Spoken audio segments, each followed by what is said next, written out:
जिस दुनिया को हमने बनाया है वो हमारी सोच की एक प्रक्रिया है। इसे हमारी सोच को बदले बिना नहीं बदला जा सकता। ये शब्द एल्बर्ट आइंस्टीन के हैं। आज की तारीख है 22 जनवरी 2026 और आज हमारी चर्चा एक ऐसे ही मोड़ पर खड़ी है जहां भारत को अपनी सोच और अपनी दिशा तय करनी है। हमारे सामने इंडियन एक्सप्रेस में छपे कुछ बहुत ही दिलचस्प लेख हैं और मुद्दा है गाजा में शांति के लिए बना एक नया बोर्ड और उसमें शामिल होने के लिए भारत को मिला एक निमंत्रण। तो आज हम इस पूरे मामले की परतें खोलेंगे।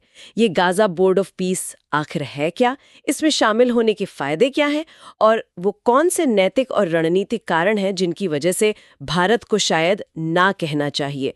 ये विषय यूपीएससी की तैयारी कर रहे लोगों और देश की विदेश नीति में रुचि रखने वाले हर नागरिक के लिए बहुत महत्वपूर्ण है।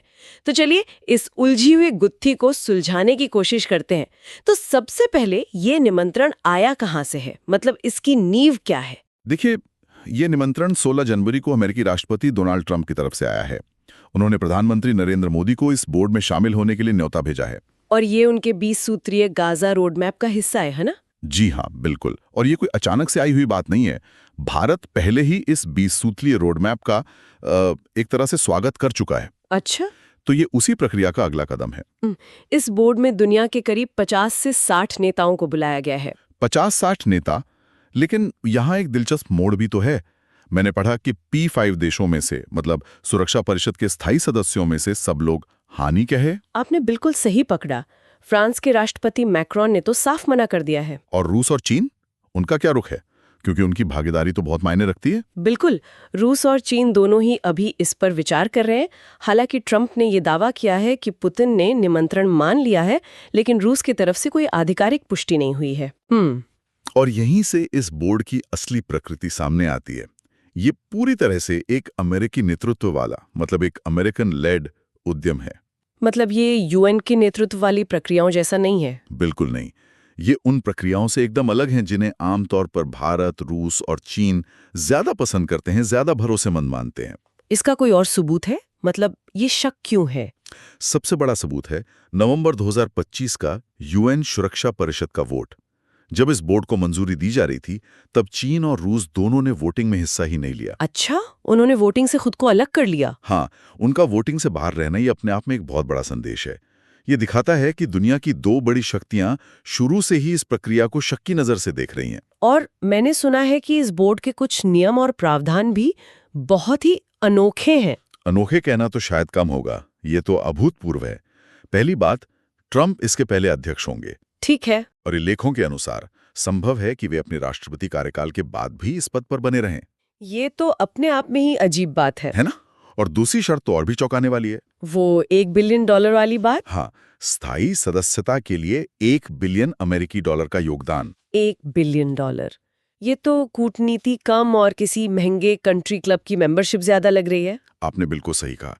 ये तो डिप्लोमेसी को एक तरह का लेन देन बना देता है। मतलब आप पैसे देकर शांति प्रक्रिया में एक स्थायी सीट खरीद सकते हैं। ये तो एक बहुत ही खतरनाक मिसाल कायम कर सकता है। बिल्कुल। ठीक है, तो ये ढांचा तो काफी विवादास्पद लगता है।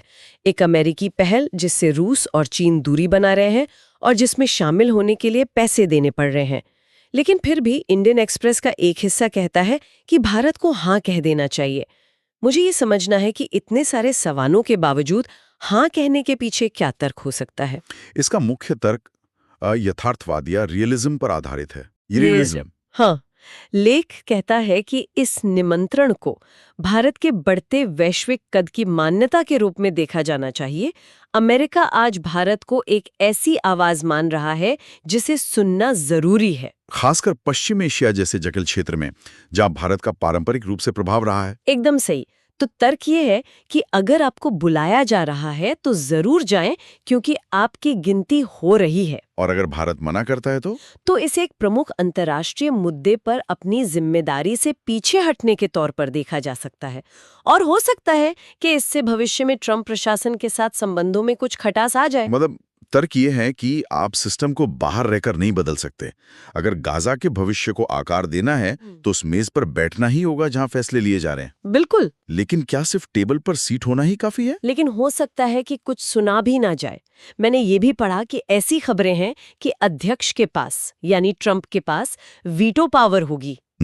अगर ऐसा है तब तो बाकी सदस्यों की भूमिका बस सलाहकार जैसी ही रह जाएगी ना। ये एक बहुत ही जायज सवाल है और ये इस हाँ वाले तर्क की सबसे बड़ी कमजोरी भी है। लेकिन इसके पक्षधर मानते हैं कि सलाहकार की भूमिका भी कुछ ना होने से तो बेहतर ही है। और इसके कुछ ठोस फायदे भी गिनाए गए हैं। हाँ, गिनाए गए हैं, जैसे गाजा के पुनर्निर्माण में भारतीय कंपनियों के लिए बड़े कॉन्ट्रैक्ट्स मिलने की संभावना, और ये फिलिस्तीनियों के प्रति भारत की प्रतिबद्धता दिखाने का भी एक मौका होगा। और इस मामले में इजराइल का क्या रुख है, क्योंकि उनकी सहमति के बिना तो कुछ भी आगे नहीं बढ़ सकता। ये एक और दिलचस्प पहलू है। शुरू में इजराइल के प्रधानमंत्री बेंजामिन नेतन्याहू ने तुर्की और कतर जैसे देशों की मौजूदगी पर आपत्ति जताई थी। अच्छा।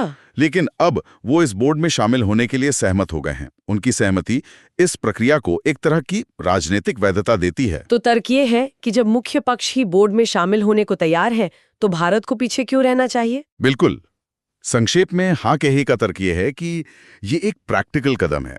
भले ही मेज किसी और ने लगाई हो और नियम भी उसी के हों, लेकिन अगर आप वहां हैं तो आप कम से कम अपनी बात तो रख सकते हैं और अपने आर्थिक हितों को भी साध सकते हैं। हाँ, और खुद को एक जिम्मेदार वैश्विक शक्ति के रूप में भी पेश कर सकते हैं। तो एक तरफ है प्रैक्टिकल होने का दबाव, वैश्विक राजनीति में अपनी जगह बनाने का मौका, लेकिन लेख का दूसरा पक्ष इसे सिर्फ प्रैक्टिकल नजरिए से नहीं देख रहा है ना? नहीं, बिल्कुल नहीं। वो इसे भारत की पहचान और सिद्धांतों से जोड़ रहा है और उनका तर्क है कि भारत को ये निमंत्रण हर हाल में अस्वीकार कर देना चाहिए। हाँ, और ये तर्क पैसे या भू राजनीति से कहीं ज्यादा गहरा है।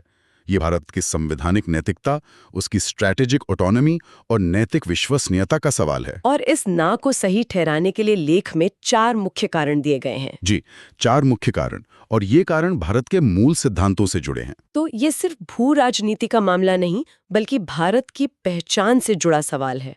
वो 4 कारण क्या हैं? पहला और सबसे बुनियादी तर्क ये है कि गाजा के लिए कोई भी शांति तंत्र, अगर वो फिलिस्तीनी लोगों की संप्रभु सहमति के बिना बनाया गया हो, तो वो शांति का तंत्र हो ही नहीं सकता। वो असल में एक बाहरी ट्रस्टीशिप है। बाहरी ट्रस्टीशिप। हाँ। लेख इसके लिए एक बहुत ही तीखे वाक्य का इस्तेमाल करता है, मानवीय कपड़ों में औपनिवेशिक प्रशासन। वाह, मानवीय कपड़ों में औपनिवेशिक प्रशासन, ये तो बहुत ही तीखे शब्द हैं। मतलब लेख का तर्क ये है कि नियत चाहे जो भी हो, इसका ढांचा ही गलत है। बिल्कुल। और भारत, जिसका अपना पूरा इतिहास उपनिवेशवाद के खिलाफ संघर्ष कर रहा है, वो ऐसी किसी प्रक्रिया का हिस्सा कैसे बन सकता है? ये हमारे स्वतंत्रता संग्राम की आत्मा के खिलाफ होगा। ये तो पहला और सबसे मजबूत नैतिक तर्क हुआ। और दूसरा कारण? दूसरा कारण जुड़ा है रणनीतिक स्वायत्ता से, जो दशकों से भारतीय विदेश नीति का एक स्तंभ रही है। स्ट्रेटेजिक ऑटोनॉमी, सही कहा। तर्क ये है कि $1 बिलियन का प्रलोभन स्वीकार करना भारत की स्ट्रेटेजिक ऑटोनॉमी को व्यवहार में खत्म कर देगा। तो वो $1 बिलियन सिर्फ पैसे नहीं है, वो आपकी आजाद विदेश नीति की कीमत है। एकदम सही। ये एक तरह से राजनीतिक रसूख खरीदने जैसा होगा। एक बार जब भारत ऐसे बोर्ड में बैठ जाता है तो वो उन सभी फैसलों के परिणामों का भागीदार बन जाता है जिन्हें वो नियंत्रित नहीं कर सकता, खासकर अगर अध्यक्ष के पास वीटो पावर हो। जी। लेख की एक बहुत महत्वपूर्ण पंक्ति है, रणनीतिक स्वायत्ता का मतलब ये जानना है कि कब मेज पर नहीं बैठना है। ये बहुत गहरी बात है।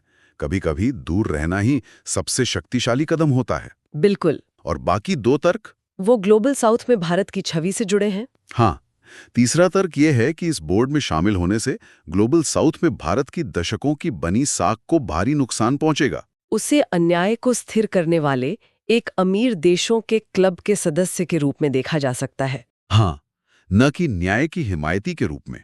और चौथा और अंतिम तर्क सीधा और सरल है। क्या है वो? बिना जवाबदेही के थोपी गई शांति शांति नहीं होती। वो केवल अन्याय पर पर्दा डालना है। भारत का अपना स्वतंत्रता संग्राम यही सिखाता है कि बिना न्याय के थोपा गया कोई भी आदेश कभी टिकाऊ नहीं होता। वो सिर्फ भविष्य के संघर्ष के बीज बोता है। बिल्कुल। तो अगर मैं इसे सही समझ रही हूँ, हमारे सामने 2 बिल्कुल विपरीत रास्ते हैं। एक तरफ है असली दुनिया की राजनीति जहां मौके पकड़ने होते हैं, और दूसरी तरफ है वो सिद्धांत जिन पर इस देश की नींव रखी गई है। यही असली कश्मकश है। और ये दुविधा और भी ज्यादा जटिल हो जाती है जब हम इसमें कुछ और परतें जोड़ते हैं। जैसा कि आपने पहले कहा, अध्यक्ष के रूप में ट्रंप के पास वीटो शक्ति होने की खबरें हैं। फिर ये सवाल भी है कि उस $1 बिलियन का क्या होगा? क्या वो वापस मिलेगा अगर बोर्ड फेल हो जाता है? और सबसे बड़ा सवाल, क्या अमेरिका का अगला प्रशासन इस बोर्ड का समर्थन करेगा? मान लीजिए 2 साल बाद कोई और राष्ट्रपति आता है और वो इस पूरी प्रक्रिया को ही रद्द कर देता है, तो भारत कहाँ खड़ा होगा? ये एक बहुत बड़ा दांव है। और ये निमंत्रण ऐसे समय में आया है जब भारत और अमेरिका के बीच सब कुछ ठीक नहीं चल रहा। अमेरिका ने रूस के साथ ऊर्जा व्यापार को लेकर भारत पर 50% टैरिफ लगाया है। हाँ, और ईरान के संबंध में और भी प्रतिबंधों की धमकी दी है। तो इस संदर्भ में इस निमंत्रण को कैसे देखा जाना चाहिए? क्या ये एक तरह का दबाव बनाने का तरीका है? बिल्कुल, यही इस मामले को और पेचीदा बनाता है। ये एक तरह से गाजर और छड़ी की नीति जैसा लगता है। जी। एक तरफ आपको एक प्रतिष्ठित बोर्ड में सीट ऑफर की जा रही है और दूसरी तरफ आप पर टैरिफ लगाए जा रहे हैं। हाँ, इसलिए इस निमंत्रण को स्वीकार करने से न तो किसी द्विपक्षीय व्यापार सौदे की गारंटी मिलती है और न ही भविष्य के भू राजनीतिक झटकों से कोई सुरक्षा मिलती है। तो इसका मतलब ये फैसला सिर्फ गाजा के बारे में नहीं है, ये उससे कहीं बड़ा है। हाँ, ये इस बारे में भी एक मिसाल कायम करेगा कि भारत भविष्य में अन्य अंतर्राष्ट्रीय विवादों को कैसे देखेगा। क्या वो अमेरिका के नेतृत्व वाले पैसे पर आधारित ढांचों को स्वीकार करेगा, या फिर संयुक्त राष्ट्र के नेतृत्व वाले नियम आधारित आदेश को मजबूत करने पर जोर देगा? ये भारत की विदेश नीति के लिए एक दिशा निर्धारक क्षण हो सकता है। तो आज की चर्चा के अंत में हम एक बहुत ही महत्वपूर्ण चौराहे पर खड़े हैं। एक तरफ दुनिया की सबसे बड़ी शक्तियों के साथ मिलकर एक जटिल समस्या को सुलझाने की कोशिश में शामिल होने का एक व्यावहारिक तर्क है, जिसमें आर्थिक लाभ भी दिखते हैं, और दूसरी ओर अपने ऐतिहासिक सिद्धांतों पर टिके रहने और एक ऐसी प्रक्रिया से दूर रहने का एक नैतिक और रणनीतिक तर्क है जो अन्याय को सामान्य बना सकती है और भारत की स्वायत्तता को कम कर सकती है। यह निर्णय सिर्फ एक हाँ या ना नहीं है, ये भारत की विदेश नीति की दिशा तय करेगा और दुनिया को यह संदेश देगा कि 21वीं सदी में भारत खुद को कहाँ देखता है। एक उभरती हुई शक्ति के रूप में जो दूसरों के बनाए नियमों का पालन करती है, या एक अग्रणी शक्ति के रूप में जो नियम बनाने में मदद करती है लेकिन अपनी शर्तों पर। और अंत में श्रोताओं के लिए विचार करने के लिए एक सवाल। हाँ, एक सवाल यह है, क्या सच्चा प्रभाव नियमों को बनाने में मदद करने से आता है, भले ही खेल किसी और ने शुरू किया हो और उसके नियम आपके खिलाफ हों? या फिर सच्चा प्रभाव उन सिद्धांतों पर अडिग रहने से आता है जो आपकी पहचान को परिभाषित करते हैं, भले ही इसके लिए आपको कुछ समय के लिए किनारे पर क्यों ना खड़ा होना पड़े? इस महत्वपूर्ण विषय पर आपके क्या विचार हैं, हमें कमेंट्स में जरूर बताएं। इंडियन एक्सप्रेस में प्रकाशित इन लेखों पर हमारी ये गहन चर्चा आपको कैसी लगी, ये भी बताइएगा। यूपीएससी मेंस की तैयारी के लिए ये एक बहुत ही महत्वपूर्ण विषय हो सकता है। इस तरह के और गहन विश्लेषण के लिए हमें लाइक और सब्सक्राइब करना ना भूलें। अगली बार फिर मिलेंगे एक नए विषय के साथ।